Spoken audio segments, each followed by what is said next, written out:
Olá, meus queridos amigos, parceiros e companheiros da nossa missão Querigma. Para nós é mais uma vez um prazer e um grande privilégio poder compartilhar a palavra de Deus e refleti-la juntamente com vocês. Portanto, eu quero te convidar a fazer a leitura de um texto, primeiramente no livro de Atos, no capítulo 1, no versículo 8, diz assim a palavra de Deus. Atos, capítulo 1, versículo 8. Mas recebereis a virtude do Espírito Santo, que há de vir sobre vós, e ser-me-eis testemunhas, tanto em Jerusalém, como em toda a Judéia e Samaria, e até os confins da terra. Glória a Deus. Vamos ver também Mateus capítulo 28, do versículo 18 em diante. E chegando Jesus, falou-lhes, dizendo: É-me dado todo o poder no céu e na terra. Portanto, ide e ensinai todas as nações, batizando-os em nome do Pai, do Filho e do Espírito Santo, e ensinando-os a guardar todas as coisas que eu vos tenho mandado. E eis que eu estou convosco todos os dias, até a consumação dos séculos. Glórias a Deus. Por último, livro de Marcos, no capítulo 16, no versículo 16, a palavra de Deus nos diz assim. Vamos ler a partir do 15, capítulo 16, versículo 15 a 16. E disse-lhes: Ide por todo o mundo, pregai o evangelho a toda criatura. Quem crer e for batizado será salvo, mas quem não crer será condenado. Quero convidar-te a curvar a tua cabeça, a fechar os teus olhos e a falar com Deus juntamente comigo. Querido Deus e Pai, eu te peço que nesta hora tu possas falar aos nossos corações. Mais uma vez te peço que, se existe em nós qualquer barreira para o teu fluir e o teu manifestar através desta palavra, arranca de nós toda altivez, toda soberba, tudo aquilo que se levante contra o conhecimento do Senhor. Flua sobre nós com graça a tua palavra em nome de Jesus. Amém e amém. Glórias a Deus. Muito bem, meus queridos. Hoje eu quero compartilhar com vocês sobre a missão da igreja. Para ser mais preciso, sobre a missão tríplice da igreja do Senhor Jesus Cristo. Tá bom? Individualmente, cada um de nós somos criados por Deus com um propósito ou com uma missão sobre essa terra. E, logicamente, quando o homem não cumpre o seu propósito sobre a terra, a sua vida ela passa a ser uma vida sem sentido, uma vida sem razão. O homem não se sente realizado na vida, a não ser que cumpra realmente o plano para o qual ele foi criado. Da mesma forma, eu posso dizer em relação à igreja, que a igreja de Jesus Cristo, ela existe por uma finalidade. E a igreja de Jesus Cristo, ela tem sobre si uma missão que nós podemos dizer que é a missão coletiva de cada um de nós. Porque embora cada um de nós tenhamos um projeto, um propósito de Deus para a nossa vida pessoal, nós também temos um propósito de Deus para uma vida coletiva, na vida de comunhão ou na vida de relação que nós temos com outras pessoas, na vida da igreja. E a missão desta igreja, como eu disse, é uma missão tríplice. E a própria definição, ou o próprio nome, a palavra igreja, ela vem do grego eclésia ou eclesia, né, que quer dizer chamado ou convocado, para ser mais preciso, né, chamados de dentro para fora, tá certo? E nós somos chamados para ser um povo especial de Deus sobre essa terra. E como um povo especial de Deus, somos chamados para esta tríplice missão. E se a igreja deixar de cumprir o seu propósito, tal qual nós, se deixarmos de cumprir o plano de Deus, essa igreja deixa de ser igreja. Me lembro de uma historinha em que, na época em que os circos se utilizavam de animais, muitas vezes usavam de certas barbáries, né, e até violência com relação aos animais para poder adestrá-los. Eles então, em certo ciclo, tinha um elefante e esse elefante era mantido preso a um tronco e amarrado na sua pata uma corrente. E ele tinha uma distância, um diâmetro, qual ele podia circular com aquela corrente. Passado determinado tempo, Eles arrancaram aquela corrente da pata do elefante e a sua mente já estava condicionada e aquele elefante não saía daquele círculo imaginário. Muitas vezes a igreja de Jesus Cristo, ela foi condicionada pelo diabo a um determinado limite, e quando nós estamos presos aos limites imaginários que o mundo nos impõe, muitas vezes nós deixamos de realizar o plano e o propósito que Deus tem estabelecido para com as nossas vidas. Então, a primeira coisa que eu quero compartilhar, se você quer realizar o plano de Deus na tua vida e quer cooperar para o plano de Deus para a sua igreja, nós temos que romper com os limites imaginários que muitas vezes a nossa mente nos impõe, que muitas vezes a sociedade nos impõe, que muitas vezes o inimigo nos impõe, e romper com todas essas barreiras para cumprir o plano de Deus. O primeiro plano, ou o primeiro propósito, a primeira missão de Deus para a sua igreja é a missão de adorá-lo e de servi-lo. No livro de João, no capítulo 4, no versículo 23 até o versículo 25, nos diz assim a palavra de Deus: mas a hora vem, e agora é, em que os verdadeiros adoradores adorarão o Pai em espírito e em verdade, porque o Pai procura a tais que assim o adorem. Deus é espírito, e importa que os que adorem, o adorem em espírito e em verdade. Versículo 25. E a mulher disse-lhe: eu sei que o Messias, que se chama Cristo, vem. Quando ele vier, nos anunciará tudo. E Jesus lhe disse: eu sou o que falo contigo. Glória a Deus. Muito bem, queridos. Nesse ponto, queria trazer à memória o texto em que Jesus Cristo se encontrava na casa de Lázaro e das suas irmãs Marta e Maria. E a palavra de Deus nos diz que Marta estava ocupada com seus afazeres e trabalhando e cuidando de várias coisas relativas à sua casa, enquanto Maria estava sentada aos pés de Jesus Cristo, ouvindo o que ele estava compartilhando. E naquele momento, Marta então se torna irritada com a sua irmã e fala para Jesus: mestre, peça que ela venha me ajudar nas tarefas da nossa casa. E Jesus Cristo olha para Marta e fala: Marta, Marta, Maria escolheu a melhor parte. Marta, Marta, era isso que você deveria estar fazendo. Assentada juntamente com tua irmã, fazendo o que há de melhor. Muitas pessoas às vezes tentam justificar a atitude de Marta. Em regra, a gente tenta dizer: porque na igreja tem que ter pessoas que servem, que fazem as coisas. A gente não pode ficar só adorando, tem que ter aqueles que trabalham. Mas mesmo aquele que trabalha tem que adorar. Jesus Cristo, ele não justificou Marta naquela hora. Jesus Cristo a repreendeu. E é bom a gente considerar esse aspecto. Se você olha o contexto, Jesus Cristo não a elogiou pela sua atitude. Pelo contrário. Então, muitas vezes, nossas atitudes em relação ao serviço e à obra de Deus nos fazem muitas vezes negligenciar aquilo que é prioritário. Deus nos chama para adorá-lo, porque importa que os seus adoradores o adorem em espírito e em verdade. E foi essa palavra que Jesus Cristo disse também para aquela mulher samaritana, né? Quando ela questionava, quando deve se adorar onde? Aqui em Samaria? Os judeus dizem que é em Jerusalém, os samaritanos é aqui nesse monte. E aí foi quando Jesus lhe disse, né? Que o Pai é espírito e importa que os seus adoradores o adorem em espírito e em verdade. E ele disse mais, diz que o Pai procura aqueles que são os verdadeiros adoradores. E aí fica uma questão para a gente considerar. Se o Pai procura, é porque, na verdade, são raros. É só a gente imaginar, de repente, quando você procura uma pessoa para fazer um determinado serviço, né? Uma pessoa que é especialista em determinada área, se você tem que procurar, é porque não está tão, vamos dizer assim, tão fácil na praça, né? E se Jesus precisa procurar adoradores, é porque, infelizmente, não está tão fácil. Muitas vezes, dentro da própria igreja, a igreja pode estar lotada, mas o Pai precisa procurar. Deixe ser encontrado por Ele, se torne um adorador do Senhor.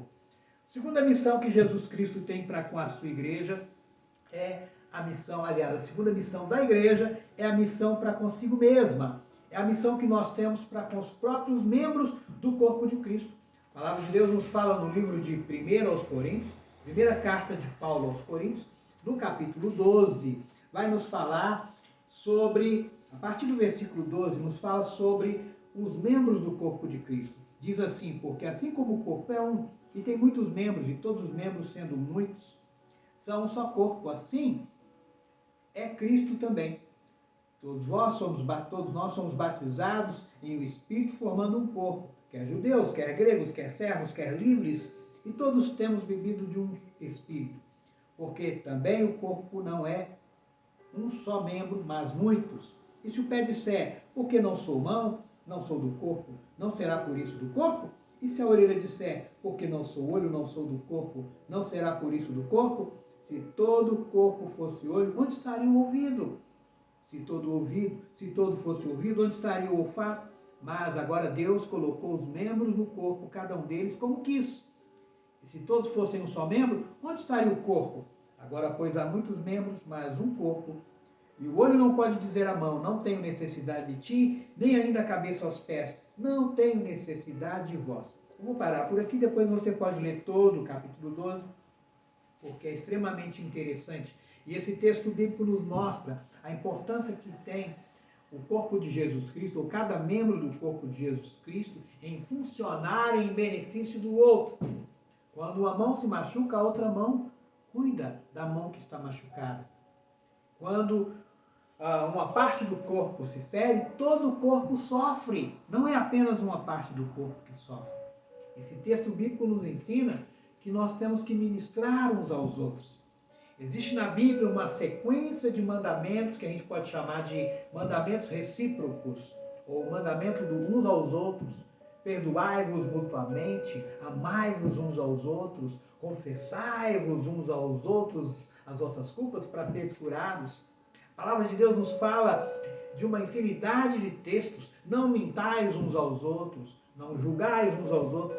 Enfim, a palavra de Deus nos diz da importância que nós temos de estar juntos para o bem comum, para o crescimento. O próprio corpo produz o seu crescimento e a sua edificação. Precisamos estar juntos. E se existe uma missão que a igreja precisa cumprir, é uma missão para consigo mesmo. A essa missão nós podemos denominar de comunhão. A igreja ela cresce saudável quando ela tem comunhão. Por isso que nesses momentos de pandemia, a gente pode entender que tem sido um tanto quanto difícil para a igreja realmente se manifestar como igreja, porque é uma coisa inerente, intrínseca da própria igreja, que ela tem que se manifestar como a igreja da coinonia. Então, pensando nisso mais uma vez, a comunhão é a segunda missão da igreja de Jesus Cristo. A terceira missão da igreja de Jesus Cristo é a missão para com o mundo. Repetindo, a primeira missão é para com Deus, adoração. A segunda missão para consigo mesma, comunhão e o cuidado mútuo. E a terceira missão é para com o mundo. Deus nos chama, segundo a própria definição da palavra igreja, eclésia, de dentro para fora. Nós não podemos estar bitolados em quatro paredes, mas nós temos que atingir o mundo sem Deus e as pessoas que precisam de Cristo. Por isso, Atos 1, versículo 8 diz, então, que o Senhor nos dá poder para sermos suas testemunhas, tanto em Jerusalém, como em Samaria, em toda a Judéia e até os confins da terra. Muitas vezes, os cristãos querem o poder de Deus, querem a unção de Deus, mas alguém perguntaria, para que você quer unção? Eu quero falar em línguas. Eu quero sentir o poder e a presença. Mas se você pensa dessa forma, você está meramente enganado, meu querido. Porque o poder de Deus não é para ser guardado numa caixinha de presente. O poder de Deus não é para você se sentir alguém especial dentro da igreja. Mas o poder de Deus é para que você seja uma testemunha de Jesus Cristo àqueles que precisam ouvir o evangelho da salvação do nosso Senhor Jesus Cristo. A palavra de Deus nos fala em Mateus capítulo 16, que nós temos que então pregar o evangelho em todo o mundo e esses sinais seguirão os que creem. A Bíblia nos garante que os sinais de Deus estarão nos acompanhando se, é condicional, nós estivermos dispostos a cumprir com o ID do Senhor, que é a terceira missão da igreja. A palavra de Deus também nos fala no texto que nós lemos, de Mateus capítulo 28, do versículo 18 em diante, né? Quando Jesus Cristo ele se reveste de toda a autoridade, ele diz: toda a autoridade foi me dada nos céus e na terra, ide, portanto, e façam discípulos de todas as nações. Ou seja, Jesus Cristo nunca precisou dizer que tinha toda a autoridade em outro momento, mas naquela hora ele tinha uma ordem fundamental para a sua igreja. E por incrível que pareça, foi a última ordem que Jesus Cristo deu antes de subir aos céus. Façam discípulos de todas as nações, batizando-os em nome do Pai, do Filho e do Espírito Santo, e ensinando-os a guardar todas as coisas que eu vos tenho ordenado. E aí vem uma promessa de Deus: e eis que estarei convosco todos os dias, até a consumação dos séculos. É muito comum as pessoas pegarem o finalzinho desse versículo como uma promessa de Deus e falar assim: olha, Deus disse que estará conosco. Sim, Deus disse, mas Ele diz que estará conosco como consequência de estarmos, como resultado de estarmos cumprindo com o seu mandamento, de pregar a sua palavra, de ensinar e de fazer discípulos. Portanto, meus queridos, mais uma vez, como cristãos, o Senhor nos chama. Deus não precisa nos dar poder ou uma unção especial se nós não vamos ser suas testemunhas. Né? Por quê? Porque seria como imaginar uma pessoa precisar de um canhão para atirar num passarinho. Né? Então, se você quer o poder de Deus, a própria palavra poder é a palavra grega dunamis, da qual vem dinamite, certo? Então, se Deus vai te dar essa dinamite, é para que realmente você possa abalar o poder das trevas com a pregação da palavra de Deus. Amém, queridos? Porque para isso se manifestou o Filho de Deus, diz a Bíblia, para destruir as obras do diabo. Então nós temos que considerar alguns perigos que nós temos que evitar para cumprir as missões ou a missão tríplice que Jesus Cristo deixou para a sua igreja. Primeira questão é evitar a ignorância, porque muitas vezes, como cristãos, às vezes as pessoas acham que a tarefa de pregar o evangelho ela é restrita ao pastor ou restrita aos evangelistas. E esse texto bíblico ele nos mostra claramente que todos nós somos chamados para a grande comissão, mas algumas pessoas preferem praticar a grande omissão. Jesus te chama para aderir a esse projeto, que é o projeto do coração de Deus, de pregar o seu evangelho a toda criatura. Então não seja ignorante quanto a isso. Deus não leva em conta o tempo de ignorância, mas hoje você está ouvindo a palavra de Deus, tá certo? E nós entendemos que é nossa responsabilidade. Outro aspecto, outro perigo que nós temos que evitar é não pensar apenas na questão social. Tem muitas igrejas e muitas pessoas que estão pensando apenas no social. Podemos dar uma cesta básica ou mais, ou podemos fazer algumas coisas para atingir a sociedade, com palestras que possam ajudar as pessoas, talvez em relação a vícios, em relação a uma série de questões que afligem a nossa sociedade. Mas a Igreja de Jesus Cristo, ela não pode se preocupar com questões sociais, esquecendo aspectos que são fundamentais. Se a igreja esquece da adoração, a igreja ela vive como uma aparência de piedade, mas negando o poder e o essencial da graça de Deus. A igreja não pode deixar de desenvolver comunhão, porque a Bíblia fala: não vos mordais uns aos outros, né? Então nós temos que ter comunhão uns com os outros. Não adianta a gente pensar nas pessoas, não pensar nas pessoas lá fora e no próprio Deus, mas negligenciar os próprios irmãos em Cristo. O próprio Jesus disse assim, né? Não podemos dizer que amamos a Deus, que nós não vemos, se não amamos aquele que está ao nosso lado e que nós enxergamos. Às vezes a gente canta: Senhor, eu quero te tocar, Deus, eu quero te tocar. Mas não adianta você querer tocar Deus que você não vê, se você não é capaz de tocar seu irmão que você está vendo. Logicamente que agora é um momento mais compreensivo, né? Devido a essa pandemia, a gente não pode nem se abraçar. Mas nós podemos tocar o outro com nossas palavras, nós podemos tocar o nosso irmão com os nossos gestos, com o nosso amor, com o nosso carinho.